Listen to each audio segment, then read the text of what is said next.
اللهم وفقنا توفيق. بسم الله الرحمن الرحيم، والصلاة والسلام على سيدنا محمد وعلى آله وصحبه وسلم تسليما كثيرا. ولا حول ولا قوة إلا بالله. اللهم وفقنا توفيق الصالحين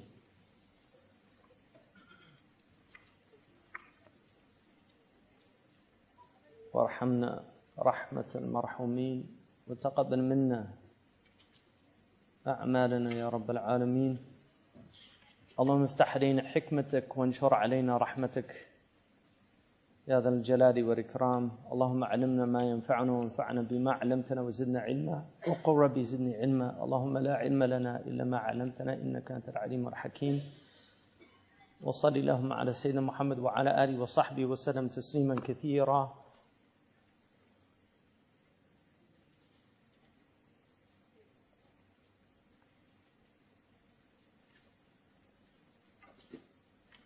Bismillah. So,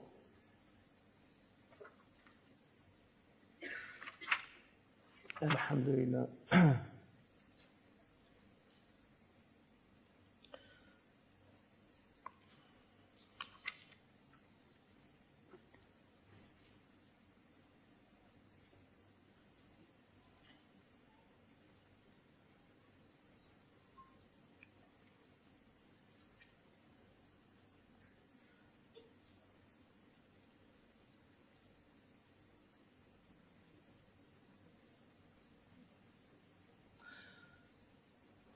طيب، شهاب الدين القرافي he said لا يحل للمفتي أن يفتي أحدا بالطلاق حتى يعلم أنه من برد ذلك العرف الذي ترتبت الفتية عليه، فإن كان من برد آخر أفتاه باعتبار حال برده. وقال: وهذه القاعدة في جميع الأحكام كالنقود والسكوك في المعاملات والمنافع في الإيجارات والأيمان والوصايا والنذور في الإطلاقات. قال: وقد غفل عن هذا كثير من الفقهاء، وجدوا الأئمة الأولى سطروا في كتبهم فتاوى بناء على عوائدهم، فأفتى هؤلاء المتأخرون بها وقد زالت تلك العوائد، فكانوا مخطئين خارقين الإجماع، فإن الفتية بالحكم المبني على مدرك بعد زوال مدركه خلاف الإجماع. It's a really important قاعدة. Imam al-Qarafi says in his 161st farq, he wrote a book called Furuq, which is one of the most important books written in the area of usul and al-qawaid al-fiqhiyya, because what he does, he clarifies that there are many things that one of the things that in logic you build on premises and you move to a conclusion. The famous syllogism form, and you have different ones: categorical, hypothetical, disjunctive. These syllogisms are ways in which we determine if something's sound or not. Because you have 64 possible syllogisms, only 16 of them are actually accurate. And if you learn how to reduce an argument to a syllogism, you can determine whether it's a sound argument or not. I mean, this is one of the benefits of learning logic. But what very often people do is they do what's called qiyas ma' wujud fariq. It's making an analogical, reasoning analogically, but there's a difference that makes it different. And let me give you one example. Many people say, why is it that we can determine the prayer times by calendar and we can't determine the moon by calendar, right? Because we all use these prayer schedules. We go on to iPray.com or something, and we look the city we're in, and we click it on, and which is a bid'ah, clearly. No Sahabi did that. And yet people say, well, if we do that with the prayer time and nobody seems to have an objection, why can't we do that with the moon times? Well, part of the reason is because first of all, لا اجتهاد مع وجود النص. There's no ijtihad with the wujud al-nas. So there's a fariq. The Quran says, Inna salata kanat ala al-mu'minina kitaban mawquta. Like the prayer is fixed times and they don't change. You can look at the prayer 100 years from now and it's not going to change. It might change in nanoseconds if you're a astronomer because of the Earth's spin or something like that changing, but it's not going to change. Whereas the moon, Allah subhanahu wa ta'ala, يَسْأَلُونَ عَنِ الْأَهِلَّةِ قُلْ هِيَ مَوَاقِيتُ لِلنَّاسِ. Right? They're ways of timekeeping for people, but it doesn't have the exactitude of the prayer time. And that's why in the hadith, صُومُوا لِرُؤْيَتِهِ وَأَفْطِرُوا لِرُؤْيَتِهِ وَإِنْ غُمَّ عَلَيْكُمْ أو أغمي عليكم أو غمي عليكم أو عمي عليكم. They all came down in different narrations. عمي عليكم means you can't see it. It's completely hidden from your sight. Which if it's under the Danjon limit, this French astronomer determined clearly that the moon cannot be seen. There's no reflective light if it's lower than 7 degrees.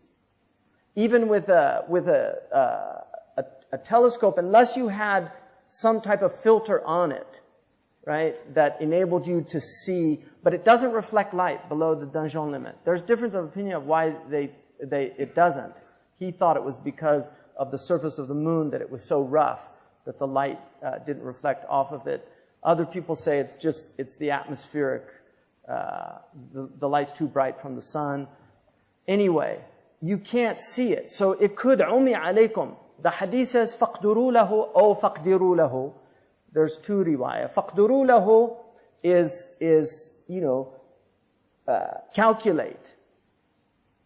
That hadith is called mujmal because that could mean different things.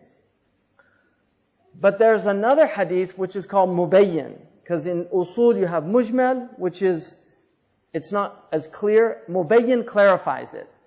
So the other hadith, أَكْمِلُ الْعِدَّةَ الثَّلَاثِينَ, complete 30 days, if it's hidden from you.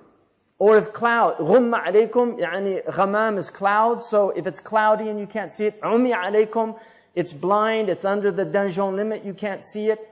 So do that. So Imam al-Qarafi actually deals with this issue in his furuq. He explains why, and he was an astronomer that knew that you could actually calculate the new moon. This is not new science. People have calculated new moons for millennia, literally. I mean, the Babylonians were doing this. It's not new science. The Fatimids actually believe they during the Fatimid rule in Egypt and Tunis and Libya, the Fatimids moon began scientifically because they believed that you should use science, mathematics enables us to do this, and therefore we do it. So there is a period of time when a deviant sect actually did use calculations, and all of the ulama were against it. And it wasn't that they didn't think that it was possible. They knew it was possible to calculate the new moon. But they said clearly, this is about ru'ya, and it's not about calculation. So we can calculate the prayer times, but we can't calculate. So he wrote this book to show you the differences and how these differences will affect ruling. So one of the things he said is that it's not permissible for a mufti to give a fatwa, for instance, about talaq, until it's known that he's from that place. He knows the urf of the place. So in other words, he knows the customs of the people. Like for instance, you could say, you know what? We're through. It's over. And you mean divorce. If that's your intention, that's actually a type of divorce by urf. You don't have to say, anti taliq. You are divorced. You can just say, it's over. It's over, baby. You're out of here.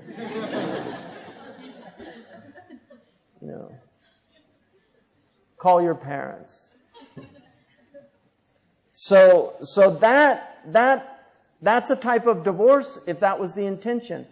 So he has to know what the urf is. Because he can't give a fatwa unless he knows that. If he's in another land, he can only give a fatwa based on what happens in his land. This is really important. Because we get people coming from, for instance, Arabia. They come to the United States and people ask them questions. They don't know anything about the urf of the country. They don't know the problems of the people in that country. It has to be somebody that really understands that. They should at least know a foreign language. You know, they should know a European language, be reading in that area so they can understand the issues. And then he says, وَهَذِي قَاعِدَةٌ فِي جَمِيعِ الْأَحْكَامِ. This applies to all legal rulings, whether they're monetary rulings, whether they're related to rental problems and the benefits of that, or oaths, whether they're related to bequests or vows, right? All of these. And he says, this is something many fuqaha, many jurists are ignorant of. They neglect this meaning. This is one of our greatest usuli scholars. And he's saying the fuqaha get this wrong. So just because somebody is a faqih or an alim doesn't mean that they've always got it right.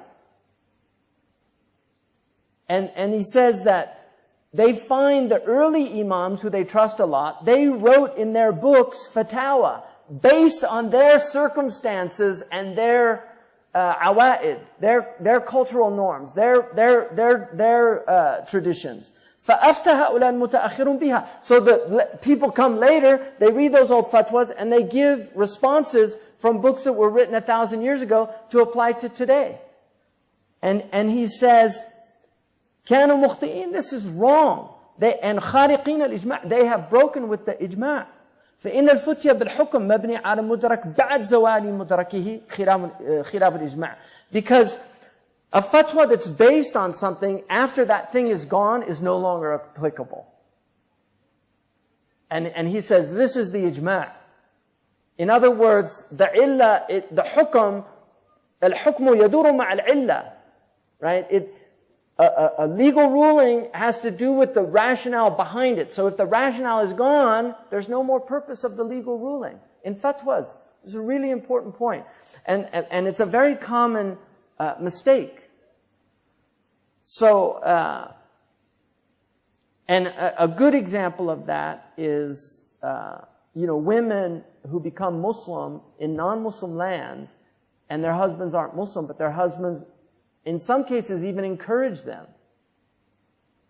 And so this idea that you give a fatwa based on somebody who's, in a Muslim country, what they would say, and you apply it to that same circumstance, they're not compatible. And part of this is just fiqh al-waqi'. It's the fiqh of reality, right? As opposed to fiction, right? So, he says وَمِنْ ذَلِكَ اللَّفْظُ الْحَرَامُ وَالْخَلِيَّةُ وَالْبَرِيَّةُ وَنَحْوُهُمَا مِمَّا هُوَ مَسْطُورٌ لِمَالِكَ أَنَّهُ يَلْزَمُهُ بِالطَّلَاقُ الثَّلَاثِ بِنَاءً عَلَى عَادَةٍ كَانَتْ فِي زَمَانِهِ. Like, for instance, in the books of the Malikiyah, they used to use these words like, the khaliya, I have nothing to do with you, or ana barra'tu, it's over, like that. And Imam Malik said that these were, they counted for 3 divorces because they were mabtuta, they were like final. He says that's no longer applicable. We can't base it on that. وَأَكْثَرَ الْمَالِكِيَّةِ الْيَوْمِ يُفْتِي بِلُزُومِ الطَّلَاقِ الثَّلَاثِ. Most of the Malikis today, he's talking about in his place, they use these old fatwas and they say this is 3 divorces. And he said, بِنَاءً عَلَى عَادَةٍ كَانَتْ فِي زَمَانِهِ, based on a customary practice in his time that's no longer applicable. And he says, على المنقول في الكتب عن مالك وتلك العوائد قد زالت. These عوائد are over, these customs. فلا نجد أحدنا اليوم يطلق امرأته بالخلية والبرية. Nobody today uses these words to mean that. وله أيضا في الفرق 69 و200 يباح من إكرام الناس قسمان. And then what he calls what's permissible to honor people. There are two types. مَا وَرَدَ بِهِ الشَّرِيعَةِ كَإِفْشَاءِ السَّلَامِ. Things that our sharia says, like spreading greeting, assalamu alaikum. That's part of our urf. The Muslims, we customarily, if we meet, we say assalamu alaikum, and then it's mandub to do that. But it's wajib to reply. So somebody has to reply, at least one person in the group. But it's recommended. This is the Sharia is recommending that we do this. But if somebody does it, you have to reply, because if you don't, it's animosity you're expressing. He could take it wrong and think that, you know what, you don't want peace from me, I want peace for you, you don't want, okay, then here's war. Right? So what he said, والثاني ما لم يرد في النصوص ولا كان في السلف لأنه لم يكن أسباب اعتباره بلزومه موجودة حينئذ وتجددت في عصرنا فتعين فعله لتجدد أسبابه كأنواع المخاطبات للملوك وأولي الرفعة من العظماء. So many people misunderstand this today. Like for instance, صاحب السمو. There's people that will take umbrage and say أعوذ بالله يا أخي ليش تقول صاحب السمو هو مو سامي ولا هو عالي ولا شيء هذا سافل. No, he's a hakim. And the urf is to call him صاحب السمو. Right? Or Sa'ada, or Ma'ali, al-Wazir. This is a'raf. And if you don't do them, you're breaking the a'raf, and it's offensive. And so you're creating problems. What did the Prophet write to the Romans? Ila azim al-Rom, the great one of Rome. The Prophet ﷺ, great with who? With his people. So the Prophet was speaking to him as he was spoken to. He didn't say, Ya haqir, Ya kafir. You know, really, he didn't say that. You know, Ya ahmaq la tu'min billah. You know, no. He said, Ila azim al-Rom, to the great one of Rome. That's a name of Allah, al-Azim. So he's saying that these things like uli al-rif'a min al-udhama wa al-qiyam lil-ikram, getting up to honor somebody, this is all urf. The Prophet ﷺ said, Man ahabba, right? The one, an yatamathal lahu, an-nasu bil-qiyam. You know, the one who wants people to get up for him. That's another thing. And he said, لا تقوموا كما يقوم العاجم. Don't get up like the ajam get up. He's talking to the Arabs. In other words, look, this isn't your urf, so don't take somebody else's urf. But he didn't tell them they can't do that. He said they do that. That's their urf. That's not the urf of the Arabs. Don't take another urf, because humility is better. Right? But if the ajam do something, as long as they don't do it out of ibadah or something like that, khalas, it's their way they show ihtiram. There are things that the Arabs didn't do that it's sunnah for the Arabs not to do. And there's things that the ajam, it's sunnah that they do things that the Arabs did. Not because it's an Arabian sunnah, but because the Prophet ﷺ did it as a practice. For instance, he ate with his hand. You can eat with a fork or a spoon. There's nothing that says you can't eat with a fork or a spoon. You can do that. But the Prophet ate with his hand. Now, if you eat with your hand, the sunnah is to use 3 fingers, not your whole hand. 3 fingers. That's the sunnah. And to use your right hand. So, if you're going to eat with your hand, then you should do it the way the Prophet ﷺ did it. It's encouraged to do that. And it would be makruh not to do that.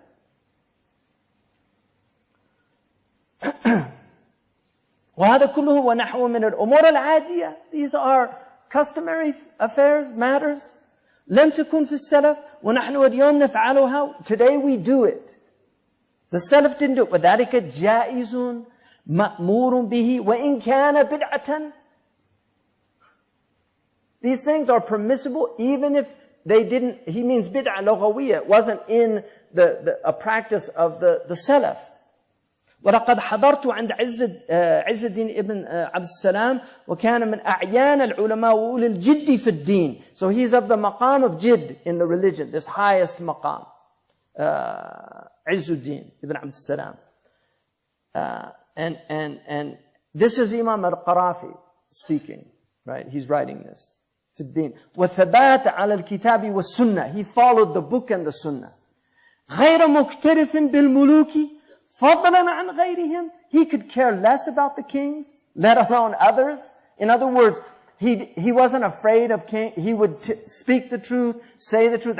He's famous for that. His mawqif in front of the ruler. He's famous for that. So he's saying he didn't care about the kings, let alone other people. So he's not saying this because he was worried or something like that. لا تأخذ في الله لومة لائم. He didn't worry concerning God. He didn't worry about other people blaming him. He would speak the truth and he could care less what other people thought. فَقُدِّمَ لَهُ سُؤَالٍ. A question was asked of him. فِي الْقِيَامِ الَّذِي أَحْدَثُهُ أَهْلُ زَمَانِنَا. About getting up, the way people of our time get up.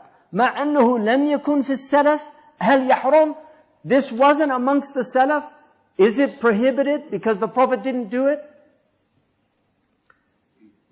فقال قال رسول الله لا تباغضوا ولا تقاطعوا ولا تدابروا.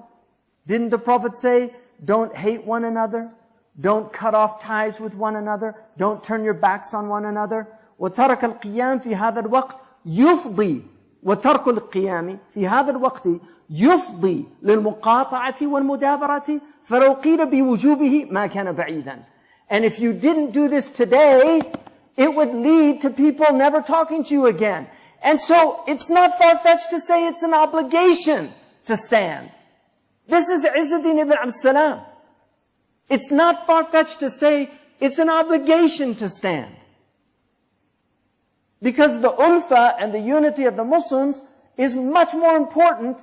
And this is why he said that sometimes leaving a sunnah, if it's going to lead to something worse, would be the sunnah in that situation. هذا نص ما كتب وهو معنى قول عمر بن عبد العزيز تحدث للناس أقضية. So things happen with people and then the responses come based on that. And this is one of the reasons why the Prophet said, my death is good for you. Because تحدثون فيحدث لكم. You do things and then Allah responds. So when I die, wahyi's cut off. So this doesn't get too overwhelming for you. Right? Because it's a rahmah to have أصل الأشياء الإباحة. If there were too many rules, we would get overwhelmed. وهذا بشرط ألا تستبيح محرما ولا تترك واجبا. But this is conditional upon neither making what is haram permissible nor leaving what is an obligation. And this is really important because one of the things that we have to be very careful about in our religion, because this is an age where the Abrahamic faiths are breaking down. What the occultists call the age of Horus, the one-eyed one. That one of the really sinister occultists of the early 20th century, who died in 1947. And he's very popular amongst artists and things like that. He said that that we are entering into this age of Horus. You know, they call it the age of Aquarius. And what preceded us was the age of Pisces. And that was the age of Isis, interestingly enough. And Isis is this Egyptian god that imposes this patriarchal rule and treats us like children. And we have to follow them and follow these rules. And if we break these rules, we go outside of this patriarchal father god. But now the age of Horus is coming, who's the son. So it's the age of the child. And the child is free to do what it wants. So the only real law now is do whatever you want. Right? Do whatever you want. And as long as you don't hurt anybody. You can hurt yourself. And obviously you can hurt somebody else if it's consensual. But you don't hurt anybody intentionally, right? So this is the idea. So we have to be very careful that we do not change our religion because of the zeitgeist. So there's people that will say, what's wrong with this? Love wins, right? No, there's certain things our religion is very clear about. And one of the most important things one of my teachers told me, Sheikh Bashir al-Shaqfa, He's a great scholar from Syria. Allah yahfaduhu. A really brilliant faqih. One of the things that he told me, he said, in America, just tell them, the Muslims there, whatever they do, don't make the haram halal. He said, because as long as, he said, in this religion, no matter what you do, the door of tawbah is open to you. But once you make the haram halal, the door closes. It closes.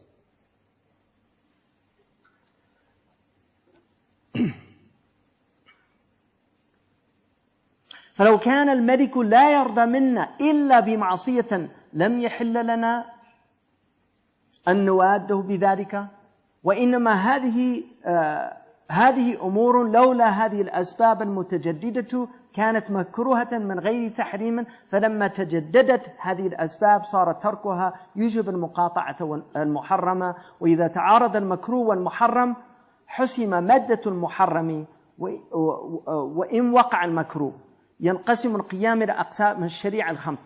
This is really interesting. So he says, so if the king it doesn't accept that, right? لا يرضى منا إلا معصية لم يحل لنا. If the king is demanding something that is prohibited from us, we can't do it. لا طاعة لمخلوق في معصية الخالق. وإنما هذه أمور لولا هذه الأسباب المتجددة كانت مكروهة من غير تحريم.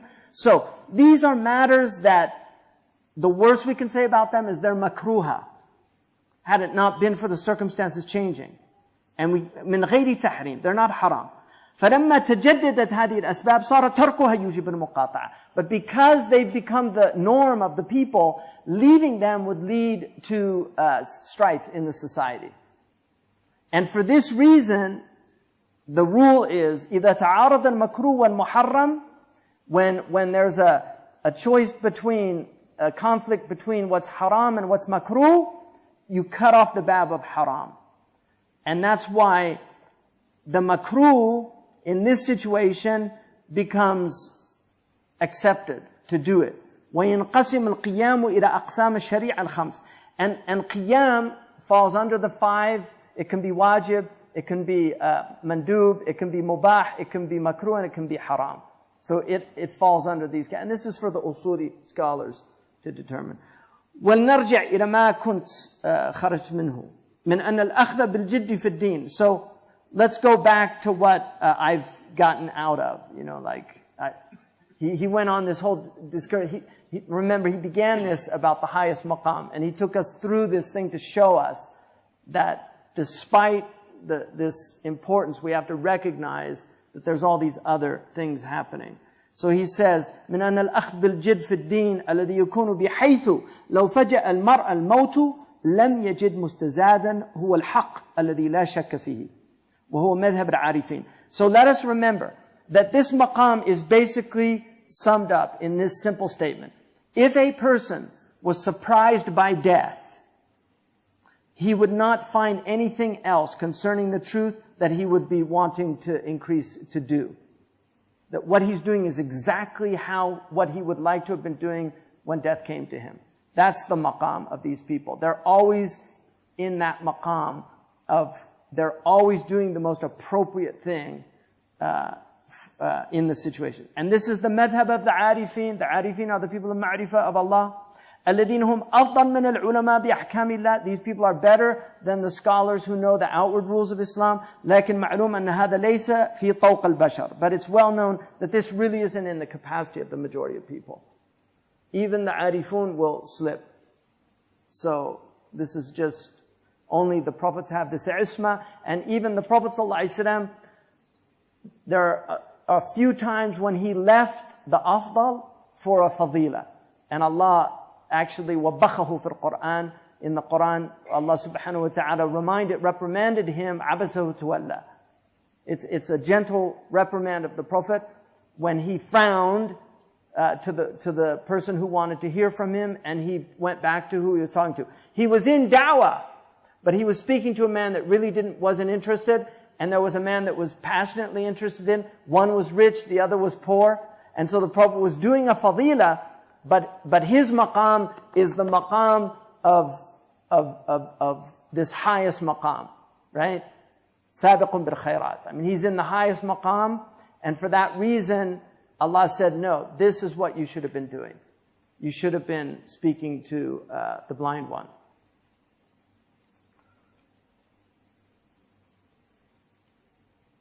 And then he says, فَدُونَ هَذَا الْمَقَامِ مَقَامٌ آخَرُ وَهُوَ مَقَامُ الثَّانِي. So the next maqam is the maqam of, well, here's an interesting, he mentions that Imam al-Nawawi, وصف الإمام النووي الصوفية في أذكاره. So in the famous book Al-Adhkar, Imam al-Nawawi spoke about the Sufis. السادة الأجلة من صفوة هذه الأمة أهل تربية السالكين وتأديب المربين. So he said that they were the sada of this ummah. You know, they're the highest group. Al-Ajilla, these majestic masters. من صفوة هذه الأمة, from the best of this ummah. Ahli tarbiyat as-sadiqin, they're the people that help people on the path to God by getting better. With ta'deeb al-murabbin, and they discipline the souls of others with their insight. Now this has to be understood in the context because this is a contested term. Sufism, tasawwuf, is a contested term. Sufism is not what you see in many countries in the Muslim world today. In fact, the Sufis would be the first people to reject them. Imam al-Ghazali, in his book, At-Tabyin, he wrote a small treatise called At-Tabyin, elucidating the fact that the vast majority of creation is completely deluded. And when he gets to the last section, he says, the Sufis, and he said, and how great is their delusion. He said they're deluded in their dress. They're deluded in the way they talk. They're deluded in their thinking that they're the elite of God and the elect. So remember that many of the people that were part of this tradition, they were great critics. And they also, some of them say that the Sufiya and the Mutasawwifa are different. Some use these terms technically. The Mutasawwifa are the people that pretend to be Sufis.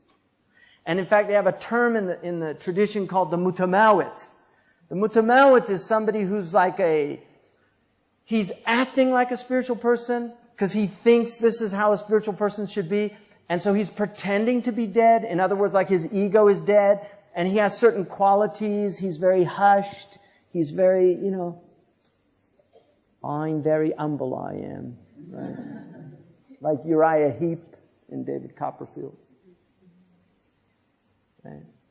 I'm humble. I know me place in society, But he's meanwhile like tricking and doing all these things So, one of the Mauritanians said, عاش بها القوم بخير عيشة فصيرت من بعدهم معيشة يدعى الذي يمشي عليه السالك والسالكوها اليوم حزب هالك.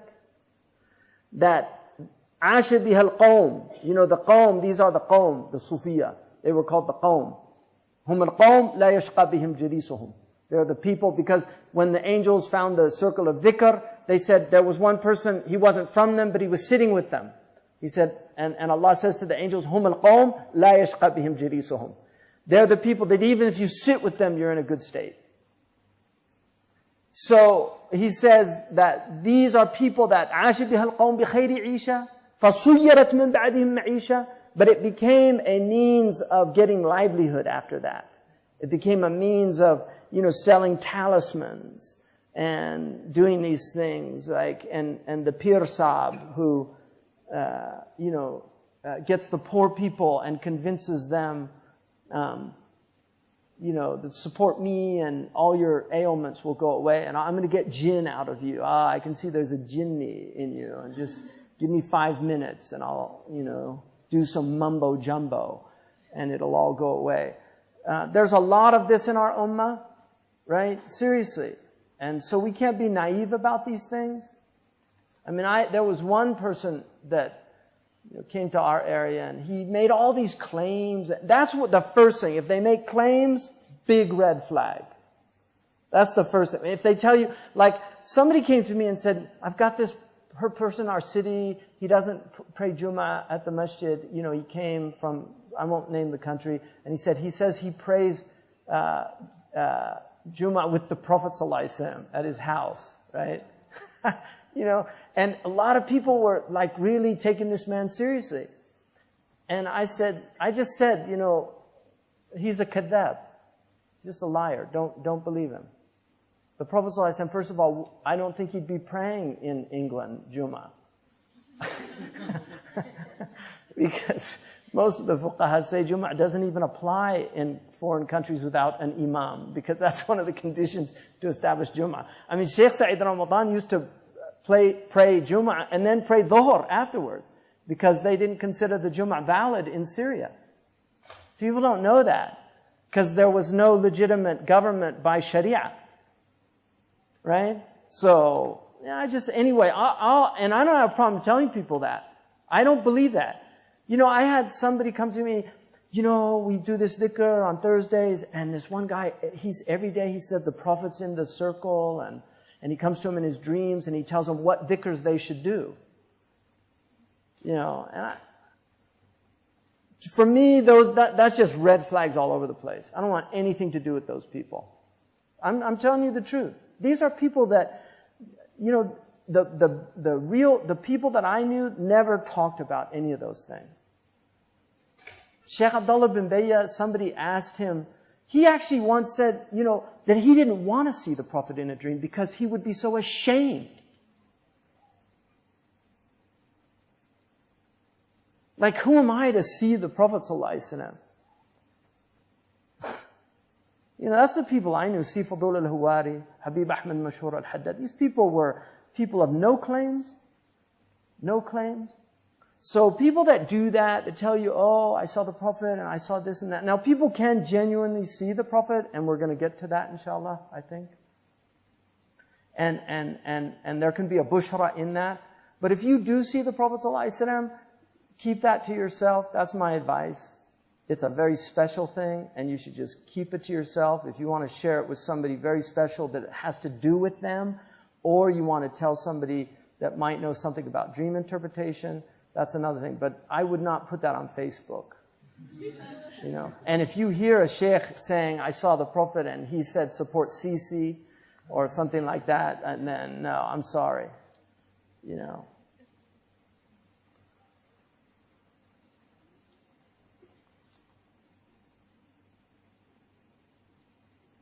I mean, these are things that destroy our religion, you know, and make people really dislike the religion and turn away from the religion.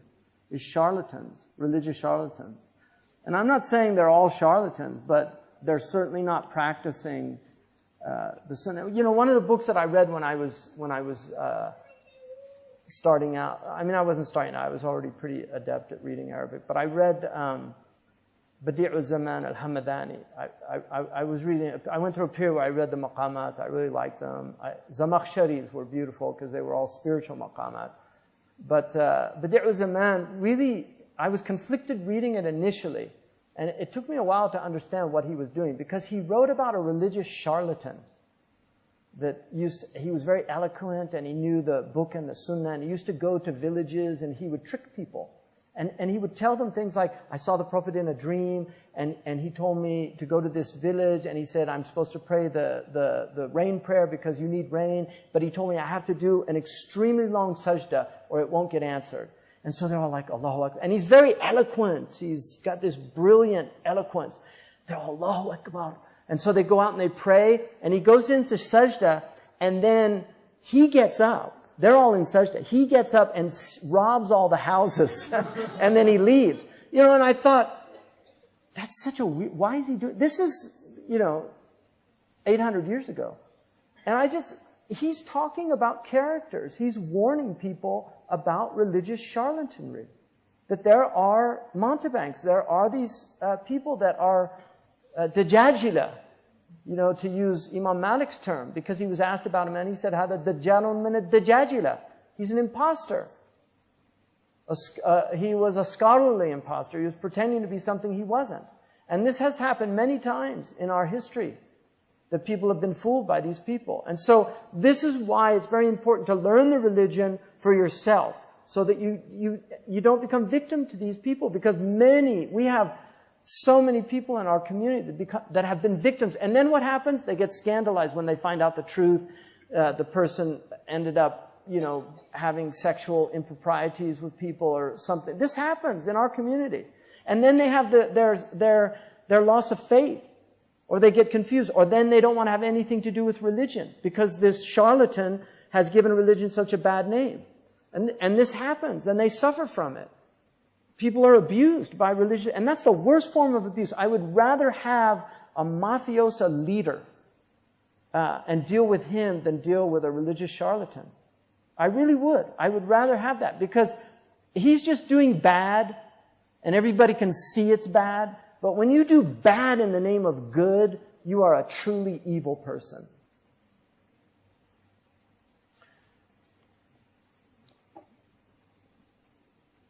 So now we're gonna go to the next maqam, maqam al-thamin. This is the 8th maqam. They get shorter, so don't worry, we'll get there.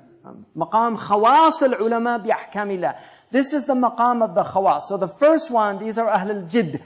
These are people that, the arifun billah. Now you're in so those were khasatul khasa. Now we're with the khasa.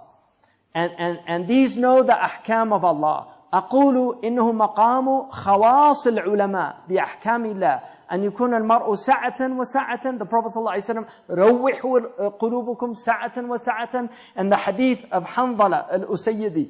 It's a beautiful hadith where Abu Bakr sees Hanzala and he says, how are you? And he says, نافق Hanzala. Hanzala is a munafiq. Abu Bakr shocked. How could you be a munafiq? He said, we're with the Prophet ﷺ. Our states are so exalted. He reminds us. We feel so good. And then we leave asafna al-ahl wa bay'at. We go and we get preoccupied with our families and our farms. And we lose that feeling that we're with it. And Abu Bakr says, I feel the same way. Let's go to the Prophet. So they go and the Prophet sees them and he says the same thing. And then the Prophet ﷺ says, if you were like you were with me all the time, the angels would be shaking hands with you in the road. Right? Because that's what the Prophet ﷺ was happening to him. The angels were coming up and greeting him. He heard the stones from his irsahat, the irhasat, which are the miracles before he became a prophet. He heard stones greeting him. So the Prophet ﷺ said, وَلَكِنْ سَعَةً وَسَعَةً. Like, little by little, a time for this, a time for that. So this is another maqam, right? A time for this and a time for that, right? لَكِنْ يَا حَنْظَلَ سَعَةً وَسَعَةً سَعَةً وَسَعَةً. He said it 3 times. So he's saying, this is the maqam of سَعَةً وَسَعَةً. سَاعَةٌ فِي مُهِمٍ وَسَعَةٌ فِي أَهَمٍ. A sa'a in what's important, like your family and your farms and your livelihood, that's important. But more important is your ibadah and your relationship with Allah. So a time for this, a time for that. So, and this is يشهد لهذا حديث حنظلة. ثم من دون هذا المقام مقام آخر دونه وهو المقام السابع. So now we go to the 7th. So that's the 8th maqam. ساعة وساعة. A time for what's important and a time for what's more important. The first maqam, it's always the most important. They're always doing the most important thing. This maqam, they're either in something important or something more important. But they could miss a more important thing by being preoccupied with an important thing.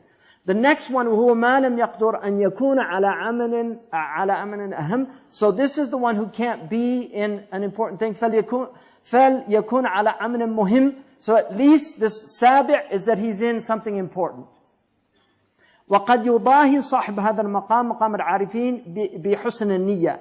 And you can achieve the maqam of the arifin by having a good intention. So this maqam, you can actually get to that first maqam by being aware of the niyyah.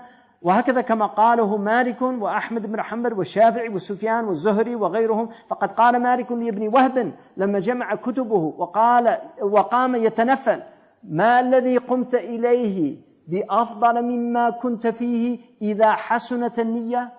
So Ibn Wahb, the great muhaddith and faqih, was studying with Malik, and he has an opinion in the Maliki madhab. He was studying with Malik, and he got up to pray nafila from the circle. And Malik said, what you're going to is not more important than what you're in if the niyyah is sound.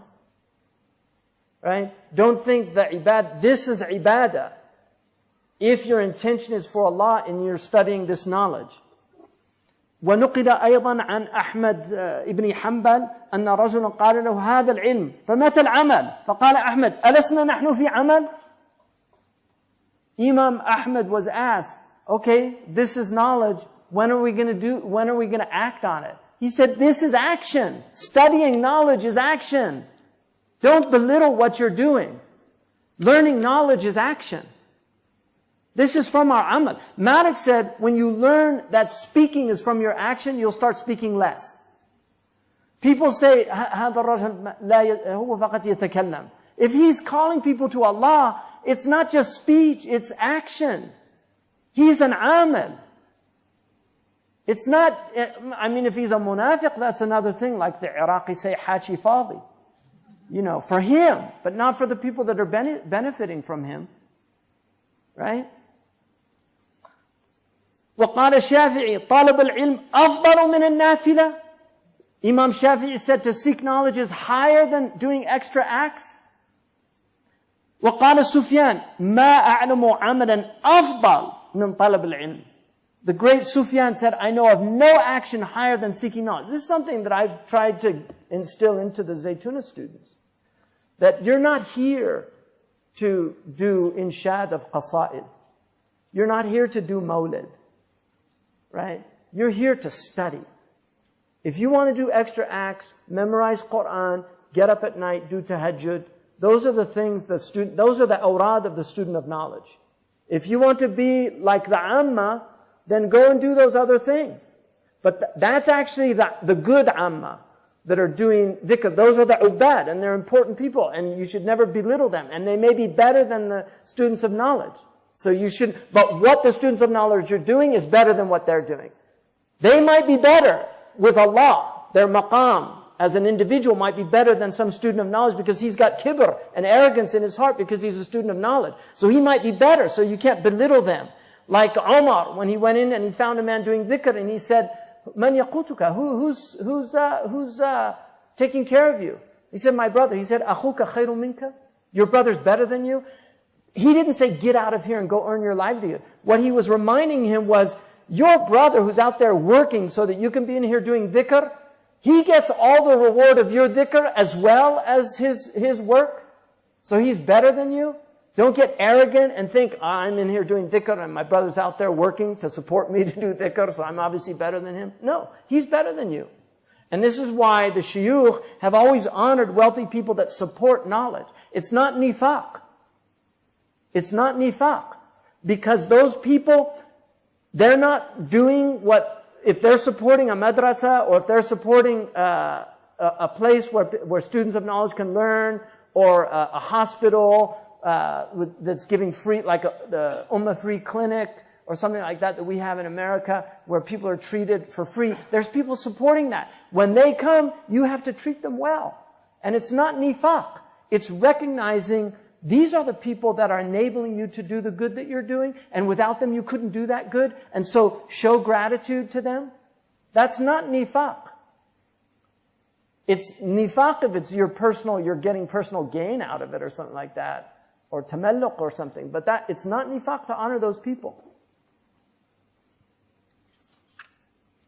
ونقل عياض عن ابن أخي عن ابن أخي ابن وهب قال كنت مع عمي بالإسكندرية مرابطا فاجتمع علي الناس يسألونه فقال لي هذه بلد عبادة وقلما أمهد لنفسي فيه مع شغل الناس فترك الجلوس لهم في الأوقات التي كان يجلس وأقبل على العبادة والحراسة فبعد يومين أتاه إنسان فأخبره أنه رأى نفسه في مسجد عظيم نحو المسجد الحرام والنبي صلى الله عليه وسلم فيه وأبو بكر عن يمينه وعمر عن شماله وأنت بين يديه وفي المسجد قناديل تزهر أحسن شيء وأشدها بياضا إذ خفت منها قنديل فانطفأ فقال لك رسول الله صلى الله عليه وسلم يا عبد الله أوقده فأوقدته ثم آخر كذلك ثم أقمنا مليا فرأيت القناديل كلها همت تطفأ فقال أبو بكر يا رسول الله أما ترى هذه القناديل فقال رسول الله صلى الله عليه وسلم هذا عمل عبد الله ابن وهب يريد يطفئها فبكى ابن وهب فقال له الرجل جئت لأبشرك ولو علمت أنه يغمك لما أتيك فقال له هو خير رؤياك هذه بعثت بها ظننت أن العبادة أفضل من نشر العلم ثم ترك كثيرا من عمله ورجع إلى الناس وحبس نفسه عليهم يقرؤون عليه ويسألونهم. Amazing story. Ibn Wahb, a great, really truly great faqih and scholar and muhaddith. He's from the Rijal of Al-Bukhari and Qadi Iyad, the great muhaddith and Maliki jurist, said that he relates this from the cousin of Ibn Wahb. He said, I was the son of the brother of Ibn Wahb. He said, I was with my uncle in Alexandria doing ribat. The ribat, murabit, ribat was like it was almost like a monastery. It was a place where people would go sometimes for 40 days. Tamam al-ribat arba'una yawman. You know, there's a warada hadha al-athar that you know how Jama'at Tabligh goes out for 40 days. They get it from this tradition. The ribat were places where they were fortresses in areas where enemies could attack the lands of Islam. And there was a great reward in being a guard in those places. But one of the things that they did in those places was a lot of ibadah. And so they were really almost like places of retreat where people would go and they would do military service, but at the same time they would be doing a lot of Quran, a lot of tahajjud. So it was a place of ibadah. The Murabitun were famous for this. They built the Murabitun and then they conquered Morocco and Andalusia. So he says, I was there in Ribat. And people used to come, they found out Ibn Wahb was there, so they used to come to ask him questions. And he said to his nephew, he said, this is a place of devotion. And he said, I'm not able to prepare myself because I'm so preoccupied with these people. And so he stopped sitting for them. He used to sit with them to teach and give them lessons in the ribat. He stopped sitting for them and he just started doing ibadah and hirasa. So doing devotion and then watching at night, they would watch the borders. After 2 days, a man came to him and he said, I saw myself in a great masjid near the Masjid al-Haram. And the Prophet ﷺ was in it. And Abu Bakr was on his right and Umar was on his left. This is tafdeel. So Abu Bakr is better than Umar. So right, left. And you were sitting in front of them. And in the masjid were candles. And they were emanating a brilliant light, incredibly white. But then they started dimming. One of the candles dimmed and then went out. Khafata. Qindirun fantafa'a. It started dimming and then it went out. فَقَالَ لَكَ رَسُولُ اللَّهِ Ya Abdullah. And then the Prophet said to you, he's talking to Ibn Wahb, his name was Abdullah. Ya Abdullah, light this candle. And so you lit it. And then you lit another. And then we stayed there for a while. And then I saw the candles, all of them. It was as if they wanted to go out. And Abu Bakr said to the Prophet ﷺ, look at those candles. And the Prophet ﷺ said, this is the action of Abdullah ibn Wahb. He wants to put out the candles. Fabaka ibn Wahb, he started crying. And the man said to him, I thought I was going to make you happy. I came to give you good news. He said, if I knew this would depress you, I would have never come. He said, no, this is good. He said, this vision you had, I've learned from it. I've been exhorted by it. He said, I thought that my devotion was better than my teaching knowledge. And so after that, he left a lot of devotion and he just started sitting with people and teaching. وَحَبَسَ نَفْسُهُ, forced himself to do that. And they would read with him and ask him questions. It's an amazing story. قال الزهري العالم إذا لم يخل بواجب ولم يقصر في فرض أفضل من العابد. A scholar, if he does not stint in some obligation, and he doesn't shortchange any obligation, he's better than the devotee, the abid. You have alim and abid. The Prophet ﷺ said the preference of one scholar over the abid is like the preference of me over the least of you. And he said, فَقِيهٌ وَاحِدٌ أَشَدُّ عَلَى الشَّيْطَانِ مِنْ أَلْفِ عَابِدٍ. One faqih is harder on shaitan than 1,000 devotees. This is the maqam of knowledge in our ummah. وَسُئِلَ عِزُّ الدِّينِ أَقِرَاءَةُ الْقُرْآنِ أَفْضَلُ أَمَ النَّظْرُ فِي الْعِلْمِ. Is it better to recite the Quran or to study knowledge? فقال معرفة الأحكام الشرعية أفضل لعموم الحاجة إليها في الفتاوي والأقضية والولايات العامة والخاصة ومصلحة القرآن مقصورة على القارئ وما عمت مصلحته ومست الضرورة والحاجة إليه أفضل مما كانت مصلحته مقصورة على فاعله. So he said the rules of Sharia, that knowing the rules of Sharia is better because of the general need for people that they have it in terms of fatwa and judgments and rulings. Also, wilaya al-amma, political power, and then wilaya al-khassa. So wilaya al-amma, those things that you're personally responsible for, and those things that have the public trust. And he said, as for the benefit of the Quran, that it's maqsuratun ala al-qari, that it's limited to the one reciting it. So to learn knowledge in order to help people is better. وَمَا عَمَّتْ مَصْلَحَتُهُ. So if the benefit is general and the darura is touched by this thing and the need, then it's better than what is simply for the individual. And this is why we forget this. You know, a lot of people during Ramadan, the benefit of feeding poor people, the benefit of serving poor people, social services, much of our, and this is where the Christians often outdo us. If we were honest with ourselves, you will find Christian doctors who could be very wealthy if they were in the United States. You'll find them in the worst places. I met a physician in Mali when I was probably 19. I met a physician in Mali who'd been there like 10 years. He's from Montana. He went through a period where they had to eat leaves because there was no food, and he wanted to be with the people. And he was spreading the gospel amongst the Tuareg. He told me in 20 years he didn't get one conversion. Like, alhamdulillah. But I was really amazed at that man's devotion to do that. You know, it's amazing. You know, and we have all these doctors that they've got their giant houses and their cars, which is all fine and good, but serve people too, take some time. Go do some service to people. You know, take 2 weeks out of the year. Take your vacation. You know, take your vacation. Because half the time they're in those offices letting people wait outside. I know that because you wait so long. You have an appointment at 3, you get in at 4, right? I'm just kidding. I have lots of friends that are doctors. So. But, you know, take 2 weeks and go and treat people somewhere or do something for people. Or get people to donate you know, ambulances.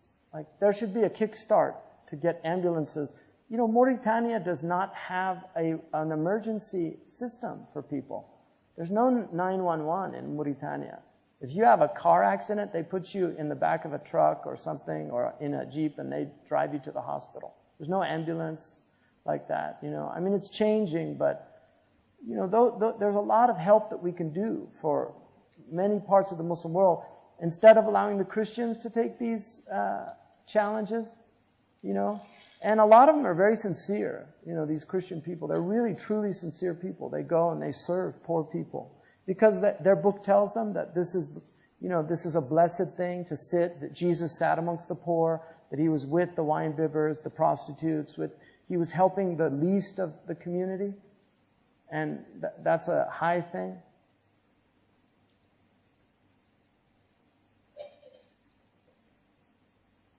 You know, visiting prisoners is a great thing to do, helping people in the prisons, right?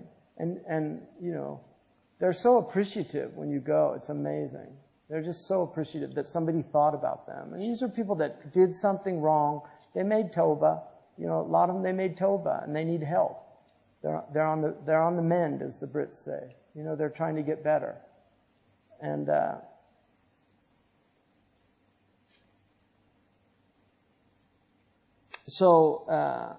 وقال في الإحياء, Imam Ghazali, he said, now this is really very, very important.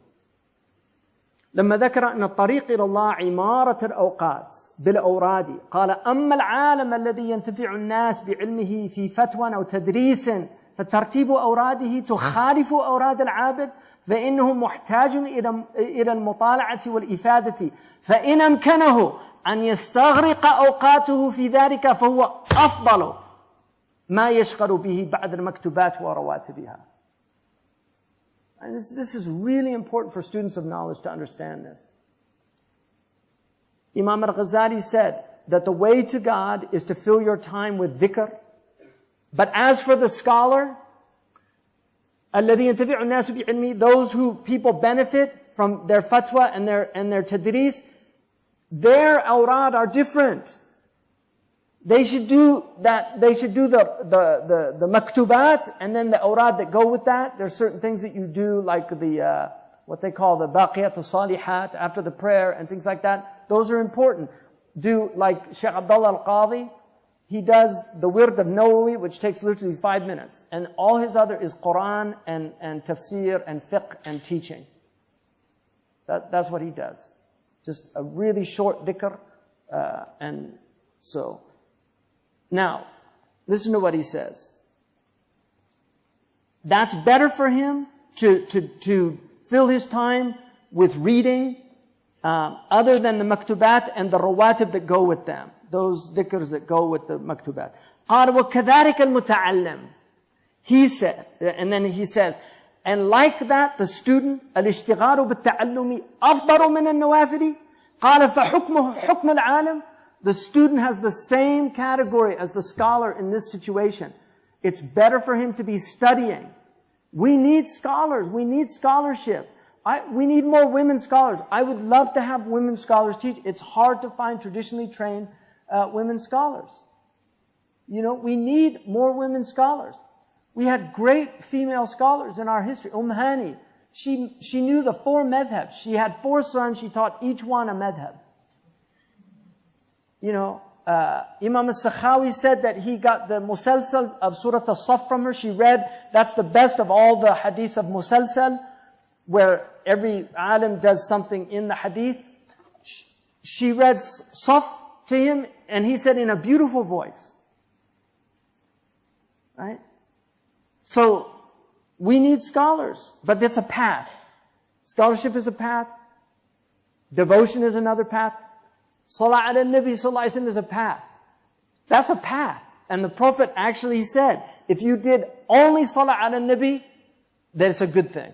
Other than the maktubat. Just prayer on the Prophet. Leave everything else and just do prayer on the Prophet.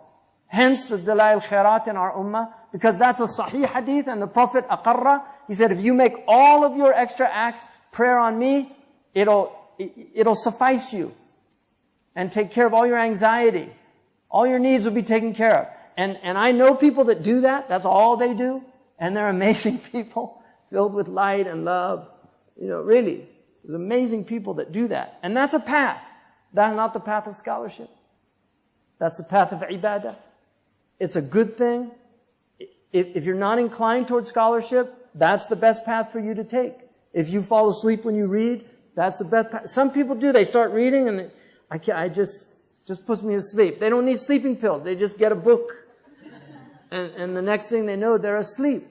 That's those type people, the best thing they can do is imarat al-awqat bil-awrad, do dhikr, right? When you're awake, do dhikr. But for the students of knowledge, for the scholars, the best thing they can do is read and study and teach. وقد تبين بهذا أن العالم قد يكون من السابقين بنسبة ومن المقتصدين بنسبة ومن الظالمين لأنفسهم بنسبة فالذي هو من السابقين فكما قال هو الذي لو قيل له غدا تموت ولم يضع الكتاب من يده والذي من المقتصدين فمن جعل سببه الدنيا ومن قائل يقول وهو من خير الأسباب ومن قائل يقول طلب الدنيا بالدف والمزمار أحب إليه من طلبه بالعلم والدين. So he says, this should make it clear that a scholar can be from that first group, السابقون بالخيرات, بنسبة, it's all, this is relative to what he's doing. And he could be from the muqtasid, from these moderate ones, and he could also be from the ظالمين لأنفسهم, those who oppress themselves, depending on what he's doing. So the sabiqun are the ones that if you said to them, you're going to die tomorrow, and he's reading a book, he wouldn't change the book he's reading. So, if he's going to die tomorrow and he's reading Brothers Karamazov, and he's, put that away, enough of Dostoevsky, get the Book of Allah out, then then he's not from that group. Or the muqtasid, right? He could be from that, because he could have, he's taking care of his asbab in the dunya, min qa'ilin yaquluhu min khairul asbab. Right? Those who say that it's good, better to take the asbab, and then saying to seek dunya with a drum, a tar drum, and flutes I would prefer that over seeking dunya with knowledge and religion. Yeah. Better you're a musician, entertaining people, than that you make, your knowledge a source of, dunya.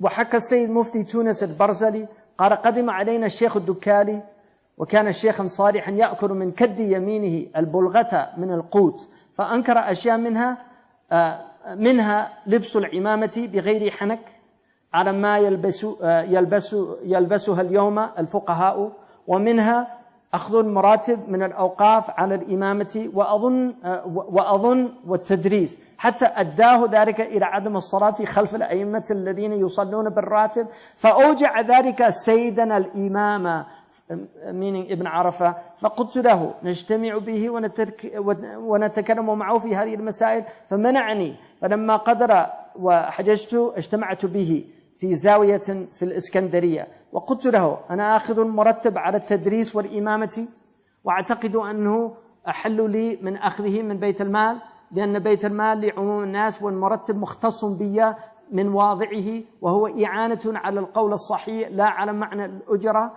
فلم يكن له جواب إلا أنه قال ما قلت ظاهر إلا أني لا أريد لك هذه السخسخة ففهمت من كلامه أنه كان زاهدا من نوازله أول النوازل وآخره. So he says, Dukali was a very pious Zahid. And when he came to Tunis, he used to only eat from what he earned. The bulgha is kafaf. It's just enough to get you by. And he condemned certain things that he saw, like he didn't like the fact people wore the imama without the tahniq, right? Because the sunnah was to wear the hanak under your chin. The Prophet put, like the Sokoto people do. If you look at the Amir of Sokoto, the African Amir, they wear it like that. The Tuareg wear it like that. They sometimes veil, but the tahniq was the sunnah. And so early fuqaha didn't like it if they wore the turban. In fact, Uthman Danfodio, take it for what it's worth. Uthman Danfodio said, this is imamatu shayateen. He said it's an imam of the demons that didn't, because they weren't following the sunnah. And what he meant was, this is what shaitan does. He changes things to get people out of the sunnah, right? So he said, and this is the way a lot of fuqaha wear it today. And he also rejected taking a a murattab, a salary from the awqaf for being imam. And I think he also said for teaching. And that even led to him not praying behind the imams in Tunisia, because he said they all get paid to pray. Why should I pray behind somebody getting paid to pray? فَأَوْجَعَ ذَلِكَ سَيْدَنَا الْإِمَامِ. This pained our master Imam Ibn Arafah, who was a great, great faqih, and certainly greater than Dukali in his knowledge. And so I said we should meet with him and talk to him about these things. And so he said no. And then when I was able to go on Hajj, I met with him in a zawiyah in Iskandariya. And I said to him, I take a salary for teaching and for being an imam, and I consider it that it's more halal for me than taking it from the Bayt al-Mal, because there were awqaf for the imams. So he wasn't taking it from the general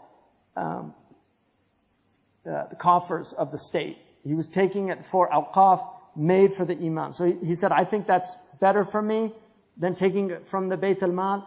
And he said that this was put for that purpose by the people that gave the endowment, and it helps to teach people, and it doesn't have the meaning of taking a ujra, like in the hadith, taking the Prophet ﷺ condemned taking some kind of money for teaching. He said he didn't think that it went under that category, which the fuqaha don't. He didn't have an answer to that, except that he said, what you said is zahir, it's clear. He said, I just don't like this kind of, like sophistry in your, he still saw it as kind of like, you're just trying to get around something. Still not a good thing. And I understood from his words that he was a zahid. فَنَقْرَأَ أَيْضًا مِنْ أَوَّلِ. So, that's an example of the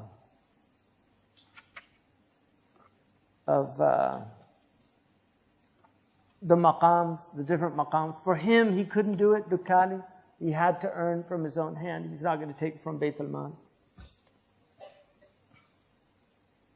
A lot of male shuyukh mentor male students of sacred knowledge. A lot of senior prominent scholars are males, many of whom have expressed the need for more female scholars. But whenever I inquire about mentorship, many say they won't teach women. How can we get out of this catch-22 situation? Part of it, I think we need older shuyukh. Like, I'm really quite serious, We need shuyukh that it's more of a father-daughter relationship, because polarity, people can fall in love, it happens. And it can be a fitna for both the teacher and for the student. And that happens. And especially with the younger scholars,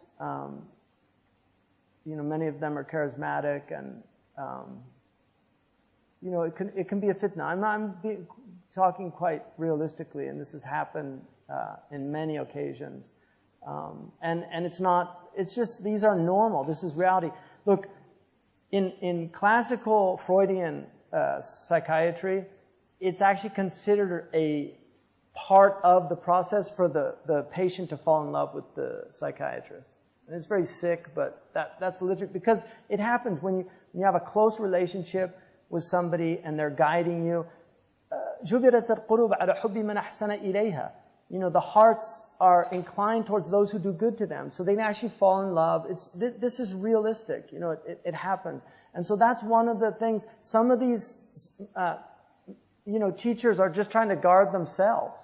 Because they're human. They could be attracted to, if they have a really brilliant student, there can be a lot of compatibility. They feel, attracted. That happens. It's just human nature. And Islam is very realistic about these things.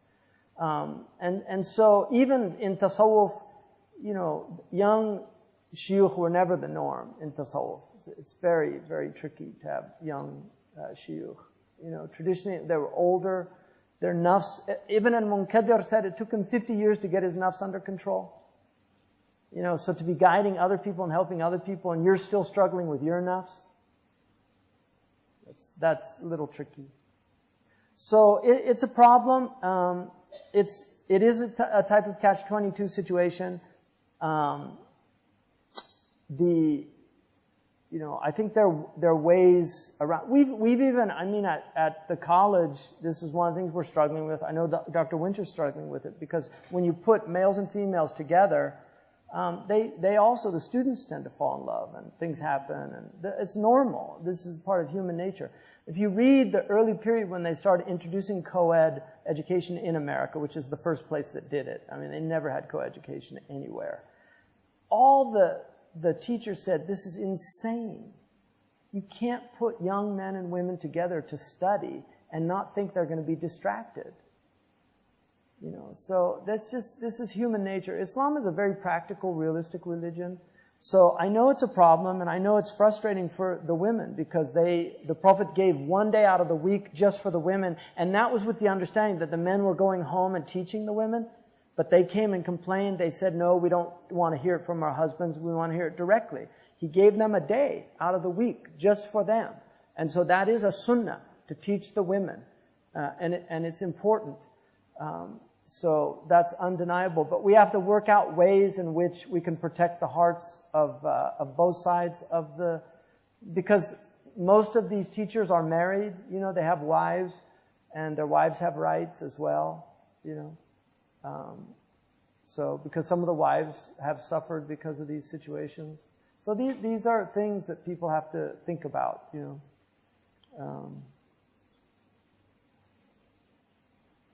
Given the current situation in the world, where would you recommend as an authentic, safe place for females to seek traditional Islamic knowledge and scholarship?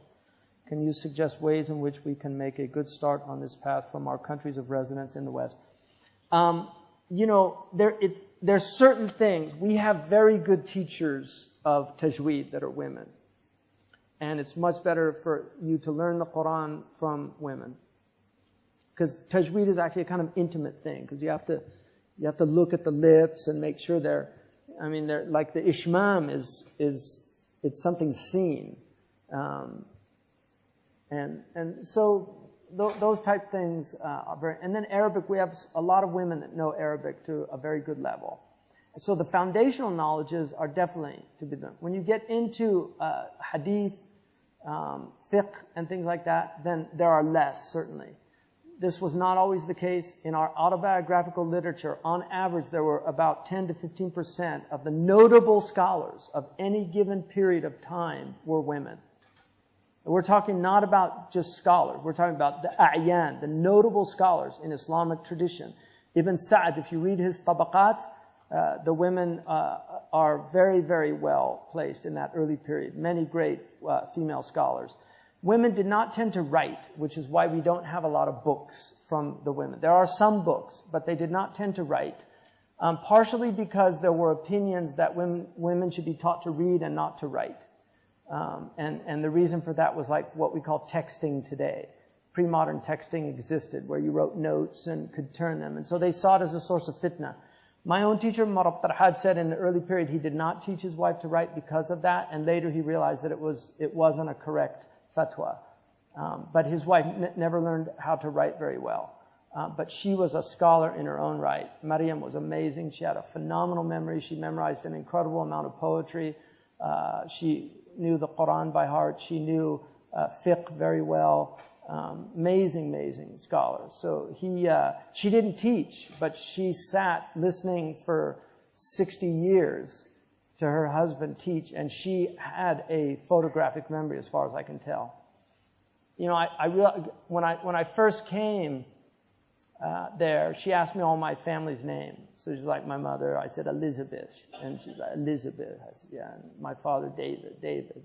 And then my sisters, she knew, because I have 6 brothers and sisters, she knew all their names. She asked me for all their names. After I left, when I came back 10 years later, and the first thing she said to me after the just greeting, she said, Kif Elizabeth, wa Kif David, wa Kif, and she started asking me, I totally broke down. It's just, that humanity, it's just so amazing. But I realized later that she probably was making dua for them. And that's how she retained their names, wallahu alam, because they were foreign names to her. But, so there's a lot of things that you can learn with resources in your own communities, and that's the best. I think, Skype also is a possibility in this time. It's difficult for students, I think, just because of time factors. A lot of people are very, very extremely busy. I know a lot of the people, I mean, I'm constantly at a loss for time, just trying to find more time for different things, because I'm doing a lot of things. I mean, Zaytuna alone is like a full-time job, and I've got other things besides that. And I'm pretty much every day, even while I'm here, I'm having to deal with a lot of Zaytuna issues, and because the catalog's being written right now, and you know, I get weekly reports, and I'm in contact with my assistant there, you know, quite often. So it's just time is a problem.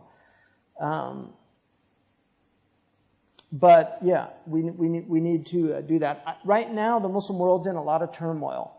Isar is an excellent option for women that have a degree to study. They have a women's program, and Dr. Rajab Shenturk, to me, is really one of the brilliant, innovative, and not mubtadi', but mubdi', you know, like a creative person, innovative, not in a negative way. Because you have mubdi' and you have mubtadi', you know, and one's negative, the other's positive. But he's a very, very creative thinker. He's rooted in the Islamic tradition. He himself is a scholar of the Islamic tradition. He also has a PhD from Columbia University in sociology, so he's very familiar with modern world. And he's doing very similar things that we're trying to do at Zaytuna, which is bridging these two worlds, trying to make tradition relevant in the modern times, how we grapple with the contradictions of our time, renewing and trying to understand tradition in light of the modern world with all its complexities. So he's really good. We had one of our students was there. She was studying Turkish here. And Turkish is a barrier. You can learn it, because I've met people that have learned it, but there's a character on the YouTube that speaks 20 languages, and he's pretty fluent in them. Freydun said his daddy was really good, and his Arabic was, I thought, very good. He was a young Jewish kid. There's a whole community of polyglots. But when he got to Turkish, out of the 20 languages he spoke, when he got to Turkish, he said, now here's a really hard language. It was the only one he said that. So I was like, somebody told me it was like doing math in your head. But anyway, it can be learned. The great language after Arabic, in all honesty, is Persian. It is a truly great language, worthy of being learned after Arabic. And I think Urdu is also another great language of the Islamic tradition. And then there are some languages that are worth knowing. Mandarin Chinese, I would really encourage people, if they're young, to learn Mandarin Chinese, because it's going to help when they finally do invade. You can start saying, you know, don't shoot in Mandarin, you know. Hopefully they're not Cantonese speakers, you know. But you know, languages are good to learn. Malay's a good Muslim language, although most Malays, other than the Orang Asli, speak English now. But Malay is a really sweet language, and I think it's not that difficult to learn, according to a lot of people that I know who've learned it. Somebody asked why the order of Islam, Iman, and Ihsan. That comes from the hadith of Jibreel. Islam is used to mean many different things. It's the deen of Allah with a capital I, Islam, which includes Islam, Iman, Ihsan. So it's used as a generic term, and under that are those three rubrics. And then it's also used to mean specifically the 5 pillars, and then fiqh that relates to that. Iman is used to refer to the belief, the tasdeeq, the assertion in one's heart that Allah is real, the Prophet's real, that Jannah and the fire are real, that there's a day of judgment, that we believe in angels, the books, we believe in the qadar, khayrihi wa sharrihi, hulwihi wa murrihi. That's Iman. And then you have Aqidah that also goes under Iman, which is the dogmatic theology. It's learning the rules of theology, dogma, in the positive term. I'm not using that negatively. It's used in the modern world very negatively. That's just dogma. But it's actually traditionally it's a doxa. It's belief. Dogma. It's what you believe. It's the articulation of what you believe. And dogmatic theology is important. It's not that difficult to learn basic dogmatic theology. To get into what's called speculative theology takes a long time. And some people have to do that. That's a fard kifaya. It's not a fard ayn. Dogmatic theology is fard ayn. Speculative theology, or what's sometimes referred to as natural theology, which is rational theology, it's a type of metaphysical theology in which you're able, through it, to refute obfuscations, to refute atheists, to refute their arguments. And right now, the best people at it, unfortunately, fortunately for them, but unfortunately for us, because we used to be the best at this. And much of the Catholic tradition benefited greatly from our great theologians. But the Catholics are still quite formidable at speculative theology.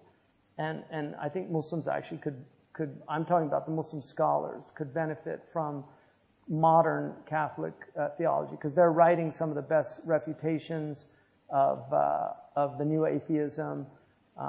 They're also, some of them are formidable in physics. They know a lot of the modern sciences, and yet they're also well-versed. Somebody like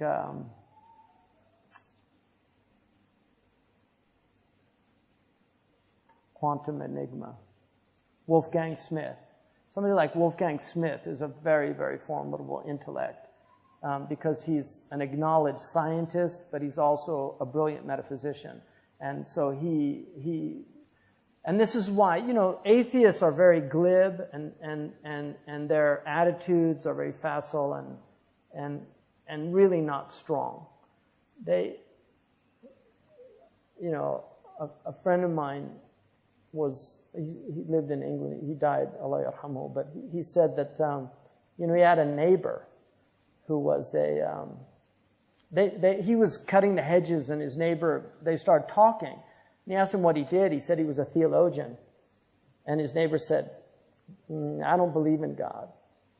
And he said, have you read Augustine? He said, no. He said, have you read St. Thomas Aquinas on God? He said, no. He said, you ever read St. Gregory? No. He said, have you ever read Ghazali, Abu Hamid? He said, no. And he kept asking him these.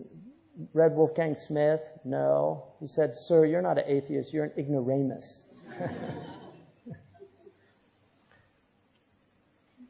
It's interesting, somebody who, very glib, I think, in his attitude is Bill Maher, who hates religion. And, he belittles religious people. They're all stupid. He did this film called Religulous, making these people look really dumb. And his attitude is you can't be intelligent and be a believer. And first of all, the arrogance is palpable, but the reality of it is that religion has always, the great religions have always been profoundly intellectual. Islam is a profoundly intellectual tradition. A lot of the metaphysics of the great Abrahamic faith has been undermined because of modern philosophy. But it's not to say that it diminishes the truth of those other perspectives. It's simply materialism and nominalism have become the dominant currency intellectually on the planet. And so if you're a metaphysical essentialist coming out of that tradition, it's not taken seriously. So people don't read the great metaphysicians anymore. But those who do very often become believers. And a great example of that is one of my teachers, who was a friend of my father's, and I had the good fortune of knowing him, was Mortimer Adler. And Adler was an atheist who, through falling into Aquinas as a philosopher, could never get out. And in the end converted as a Jew, a secular Jew, converted to Catholicism in his 80s. He grappled with Aquinas for 50 years. Another example is C.S. Lewis, the famous Christian apologist. A lot of people don't know that C.S. Lewis was an atheist that thought that believing in God was just a pre-modern fallacy until he met G.K. Chesterton, who was the most brilliant human being he'd ever met. And he said it forced him to reassess his beliefs, because he said, if a man that intelligent could believe in God, there must be something here that I'm missing. And that got him into studying theology, and ended up, he became one of the great Christian apologists of the 20th century, whose books are incredibly rich. So unfortunately, our tradition has fallen on hard times, but we're trying to do our best. I mean, we're a pretty pathetic, pale imitation of the people that went before us, but we're trying to do our best. And maybe Allah will inspire some people that normally might have gone into engineering and become brilliant engineers, or medicine and become brilliant doctors, to reconsider studying theology and jurisprudence. We need legal minds. You know, the Americans still have some great legal minds in their legal tradition, but it's very hard to find them in the Muslim world. Most of our scholars come out of mediocre training now. So this is a crisis that's happened that we need to remedy. There's a lot of ignorance. Anyway, enough said. سبحانك اللهم وبحمدك أشهد أن لا إله إلا أنت أستغفرك وأتوب إليك.